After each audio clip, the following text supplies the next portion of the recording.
নমস্কার চাষি ভাই, আমার পিছনে দেখছেন আমন ধানের বীজতলা তৈরি শুরু হয়েছে। প্রস্তুতির প্রথম পর্বটা আমরা কি কি করব, এখানে কি কি ব্যবহার করব, বীজ ফেলার আগে অবধি এই বীজতলাটায় আমাদের কি কি করণীয় রয়েছে, আজকের ভিডিওয় সেটা আপনাদের সঙ্গে আলোচনা করব। খুব কম সময়ের মধ্যে বিষয়টাকে আপনাদেরকে আমি বুঝিয়ে দেবো যে কোন কোন পরিস্থিতিতে আমরা কি কি ব্যবস্থাপনা এখানে নিতে পারি।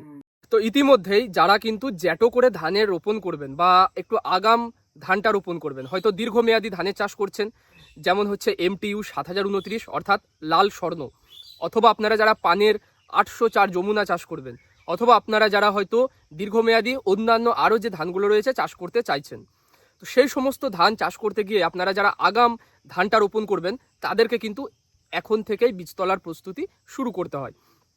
এখন অর্থাৎ আজকে আমি যখন ভিডিওটা রেকর্ড করছি, আজকে ডেট হচ্ছে মে মাসের 26 তারিখ। তো মে মাসের 26 তারিখ আমি কিন্তু অলরেডি জমিতে জল দিয়ে রেখেছি। জল দিয়ে আজকেই কিন্তু কাদা করা হয়েছে।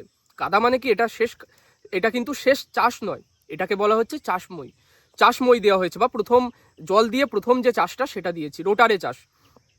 এর আগে আমি কি করেছি, এর আগে হচ্ছে প্রায় আমি 4 থেকে 5 দিন আগে জমিটাকে কিন্তু একটা টানাফাল এবং একটা রোটার দিয়ে চাষ দিয়ে আমি রেখেছি।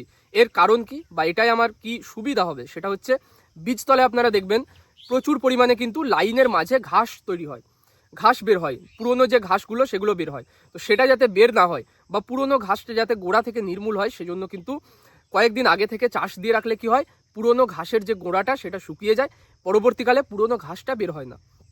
তো সেই কারণে আমি কিন্তু শুকনোই চাষ দিয়ে রেখেছিলাম।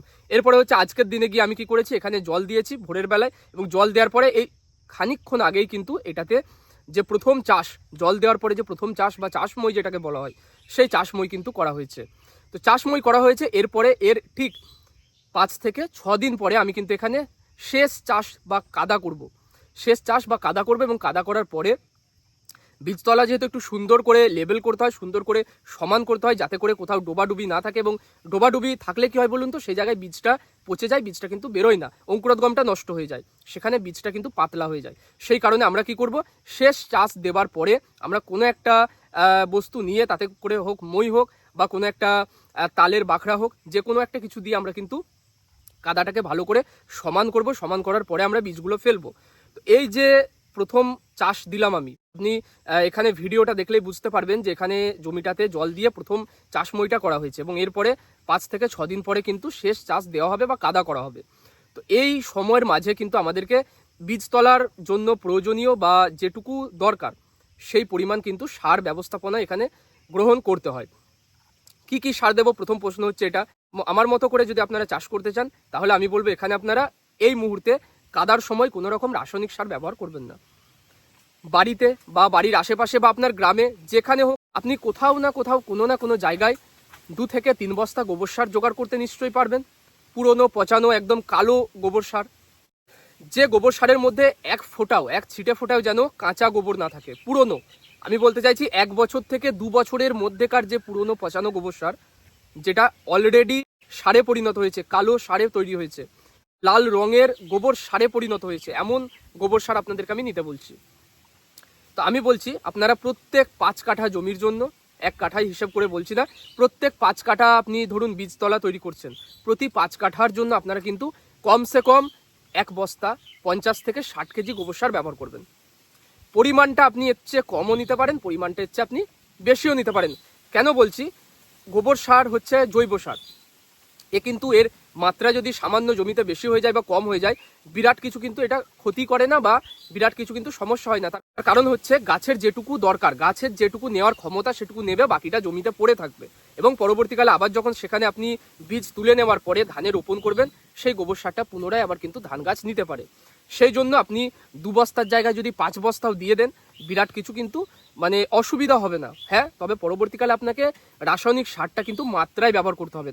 যাদের উপায় নেই, যাদের একান্তই মানে গোবর সারের ব্যবস্থা নেই, তারা আপনারা কি করবেন, তো তাদের জন্য আপনারা বাধ্য হয়ে তাদেরকে রাসায়নিক সার ব্যবহার করতে হবে। তো রাসায়নিক সার হিসাবে যদি আমি আপনাদের রিকমেন্ড করি, তাহলে আপনারা কিন্তু এখানে 10-26-26 ব্যবহার করতে পারেন, প্রতি কাঠায় 1 কেজি করে, অথবা আপনারা কিন্তু এখানে ডিএপির সঙ্গে পটাশ ব্যবহার করতে পারেন। ডিএপি এবং পটাশ যদি আপনারা ব্যবহার করছেন, তো ডিএপি আপনারা নেবেন হচ্ছে প্রতি কাঠায় 750 গ্রাম, প্রতি কাঠায় 750 গ্রাম, মানে 10 কাঠা জমির জন্য 7.5 কেজি আপনি ডিএপি নেবেন, এবং তার সঙ্গে হচ্ছে আপনি মোটামুটি 4 কেজি মতো আপনি কিন্তু পটাশ নেবেন। তাহলে মাত্রাটা একই আসবে, বা যে সুষম সারের যে নিয়মটা সেটা কিন্তু ফলো হবে। তো এটা আপনারা নিয়ে কিন্তু এই সময় জমিতে ছড়িয়ে দেবেন। ছড়িয়ে দেবার পরে আপনি শেষ চাষটা দেবেন। তো এর সঙ্গে আমরা কি কি মেশাবো, বা এর সঙ্গে আমরা কি কি মেশাবো না, সেটা হচ্ছে প্রধান প্রশ্ন। দেখুন, বীজটা আমার পরবর্তীকালে বীজটা যাতে ঠিকঠাকভাবে বেড়ে উঠতে পারে, সেজন্য আমরা কিন্তু এখানে ব্যবহার করবো এই চাপানের সঙ্গে বা এই গোবর সারের সঙ্গে ব্যবহার করবো হচ্ছে বোরন, মাটিতে ছড়ানোর বোরনটা। যেটা আমরা স্প্রে করি সেটা নয়, মাটিতে ছড়ানোর বোরন পাওয়া যায় আলাদা করে, কিনতে পাওয়া যায়, দাম কম। প্রতি আমাদের 10 কাঠা জমির জন্য আমরা কিন্তু 1 কেজি ব্যবহার করে দেবো। যাদের 1 বিঘা পরিমাণ আমরা বীজতলা তৈরি করছি তারা আমরা 2 কেজি ব্যবহার করব। মাটিতে ছড়ানোর বোরনটা এর সঙ্গে মিশিয়ে ব্যবহার করব। এখন আমরা কোনো রকম জিঙ্ক ব্যবহার করব না, জিঙ্ক সালফেট এসব ব্যবহার করব না। আমরা কি করব, পরবর্তীকালে যখন বীজটা বড় হবে, বীজটা যখন হয়তো 2 সপ্তাহর বীজ হবে, তখন আমরা কিন্তু এখানে চিলেটেড জিঙ্ক অথবা অ্যাগ্রোমিন গোল্ড অনুখাদ্য বিশিষ্ট ভিটামিনগুলো স্প্রে করে দিলেও কিন্তু কাজ হয়ে যাবে। আলাদা করে আপনাকে মাটিতে যে জিঙ্ক দিতে হবে এমন কোনো বাধ্যবাধকতা নেই। তো এই বিষয়টা আমরা দেখব। এরপরে হচ্ছে যাদের জমিতে যারা আমরা বুঝছি যে জমিতে আমরা বীজতলা তৈরি করছি, এখন দেখছি যাদের যে জমিতে দীর্ঘদিন আমরা রাসায়নিক সার প্রয়োগ করেছি, জমির অম্লত্ব বেড়ে গেছে, জমির যে নিজস্ব ক্ষমতা সেটা কমে গেছে, তাহলে আমাদের এখন যদি মাটিটাকে আমাদের ফেরাতে হয়, আমরা কিন্তু এখানে কলিচুন ব্যবহার করব। প্রতি আপনার বিঘার জন্য কলিচুনের পরিমাণ হচ্ছে 15 থেকে 20 কেজি। 1 বিঘা জমিতে হিসাব করে নেবেন আপনি কতটা বীজ ফেলছেন, সেই হিসাবে আপনি কিন্তু কলিচুনটাকে ভাগ করবেন।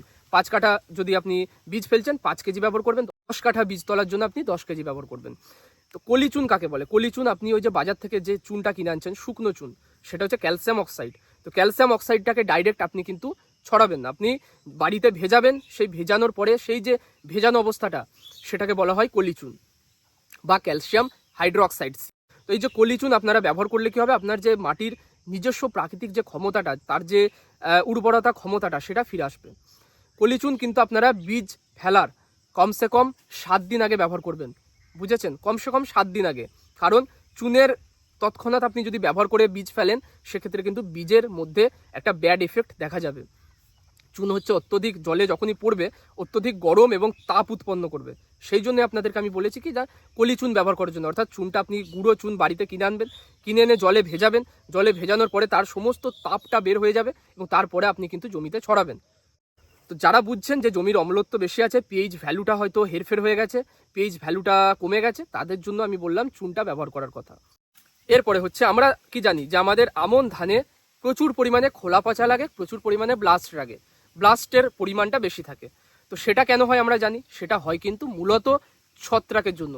ছত্রাকের আক্রমণ যাতে বীজতলা থেকে শুরু না হয়ে যায়, সেই কারণে আমরা যারা বাড়ির বীজ ব্যবহার করছি, আমরা যারা বাড়ির বিগত বছরের বীজ আমরা এখন এই বছর বীজ হিসাবে ব্যবহার করব, তাদের জন্য বলে রাখছি, হয় আমরা বীজটাকে শোধন করব, ব্যাভিস্টিন স্ট্রেপ্টোমাইসিন দিয়ে শোধন করে বীজ ফেলবো, নচেত আমরা যদি সেটা না করি, আমরা বীজতলায় কিন্তু ট্রাইকোডার্মা ভিরিডি প্রতি বিঘায় পরিমাণ জমির জন্য 2 কেজি করে ব্যবহার করব। সেটা হচ্ছে একটা উপকারী ছত্রাকের একটা গুঁড়ো গুঁড়ো একটা পাউডার। তো সেটাকে আমরা গোবর সারের সঙ্গে মিশিয়ে 2-3 দিন রাখবো, সেটা ভিতরে কালচার হবে। কালচার হওয়ার পরে সেটা আমরা বীজতলায় ছড়িয়ে দিলে কি হবে, আপনার বীজতলা থেকে যে ছত্রাকের আক্রমণ সেটা লাগবে না, বীজতলার বীজটা সুস্থ থাকবে, সেখানে খোলা পচা লাগবে না। তাই আমরা হয় ট্রাইকোডার্মা ভিরিডি ব্যবহার করব বীজতলায়, না হলে আমরা কিন্তু বীজটাকে শোধন করব ব্যাভিস্টিন এবং হচ্ছে স্ট্রেপ্টোমাইসিন দিয়ে। যদি আমরা বীজ শোধন করে ব্যবহার করছি, তাহলে কিন্তু বীজতলায় আপনাকে ট্রাইকোডার্মা দিতে হবে না। আর যদি বীজতলায় আপনারা ট্রাইকোডার্মা দিচ্ছেন, তাহলে বীজটা শোধন করার দরকার হয় না। বুঝেছেন আমি কি বলতে চাইছি? দুটোর মধ্যে যে কোনো একটা করবেন। যারা আপনারা বাইরে থেকে সার্টিফাইড বীজ কিনছেন, কোনো কোম্পানির প্যাকেটজাত বীজ কিনছেন, অলরেডি সেই বীজ কিন্তু শোধন করাই থাকে। সেই বীজকে পুনরায় আপনাকে কিন্তু আর শোধন করে ফেলতে হয় না। সেই বীজ ডাইরেক্ট আপনি একবার রোদে দেবেন, রোদে দিয়ে আপনি ভিজিয়ে দিলে এবং ভিজিয়ে দেওয়ার পরে অঙ্কুরোদ্গম হওয়ার পরে জমিতে ছড়িয়ে দিন, দারুণভাবে সেটা কিন্তু আপনার অঙ্কুরোদ্গমও হবে, বীজটাও বেড়ে উঠবে, রোগের প্রকোপটাও কম থাকবে। যারা একমাত্র বাড়ির বীজ ব্যবহার করছেন, তাদের জন্যই বললাম কি যে আপনারা বীজটা শোধন করবেন, অথবা বীজতলাটা আপনারা শোধন করবেন। হয় বীজ শোধন, না হলে বীজতলা শোধন। শোধন করতে হবে। শোধন না করে যদি বীজ ফেলেছেন, তাহলে এই যে খোলা পচা আমরা দেখতে পাচ্ছি প্রচুর বেড়ে যাচ্ছে এখন, সেটা কিন্তু একটু একটু কম হবে।